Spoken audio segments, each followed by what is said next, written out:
धनकुटाको साँगुरीगढी गाउँपालिकाको केन्द्र भेडेटारबाट दक्षिण पूर्वतर्फ रहेको लुक्खा गाउँका आशिष राईको दैनिकी यस्तै गरेर बित्छ।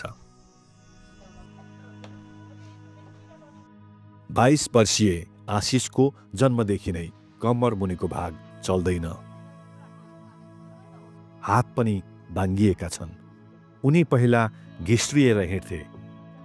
16 वर्षको हुँदासम्म त बामे नै सर्थे। तर 2075 सालमा हातमा घाउको संक्रमण भएदेखि माथिल्लो तलाको एउटा कोठामै सीमित भएका छन्। धरानबाट उपचार गरेर फर्केपछि अपवाद बाहेक उनी तल ओर्लिएका छैनन्, भुइँ छोएकै छैनन्। अब त यही कोठा, मोबाइल र कापी कलम नै उनको संसार भएको छ। मसँगै जन्मेकाहरू सिङ्गापुर पुगिसक्यो, कोरिया निक्लिसक्यो। म नाठो चाहिँ किन यस्तो भयो नि भनेर कहिले दुःख उसको कहानीहरू अब सुनाउँछ। तँलाई त संसार देखाउनु त जन्माए, अब तेरो खुट्टा लागेन, मैले त्यसरी गरेको होइन भनेर भन्छु। कहिले यसो मनमा विचार गर्छु, आफ्नै मनसँग कहिले भुल्छु, बोल्छु। सारा संसार नै यस्तो रहेछ, म मात्रै होइन भनेर चित्त बुझाउँछु आफूसँग आफै। आशिष आफै चाहिँ नयाँ कुरा जान्न, बुझ्न, सिक्न चाहने र छिट्टै सिक्ने तीक्ष्ण स्वभावका छन्। भाइ बहिनी उनलाई लेख्न र चित्र कोर्न सिकाउँछन्, गृह कार्य पनि दिन्छन्। आशिषलाई जसरी पनि अङ्ग्रेजी सिक्ने रहर छ। उनीप्रति गाउँपालिकाको पनि विशेष चासो छ।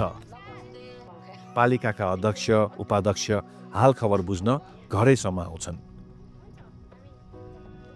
उपाध्यक्ष मुना राईले त आशिषलाई घरैमा भेटेर गाउँपालिकाका तर्फबाट हावा भर्ने डसना प्रदान गरिन्, जसको प्रयोगले उनको बसाई आरामदायी भएको छ र ओछ्याउने घाउको जोखिमबाट बचाएको छ। पालिकामा अपाङ्गता रोकथाम तथा पुनर्स्थापना कार्यक्रम लागू भएपछि आशिषले अपाङ्गताको रातो रङको अपाङ्गता परिचय पत्र पाए। उनलाई सोह हेरचाह, फिजियोथेरापीका अतिरिक्त गाउँपालिकाले स्टेसनरी तथा चित्रकलाका सरसामान पनि सहयोग गरिरहेको छ।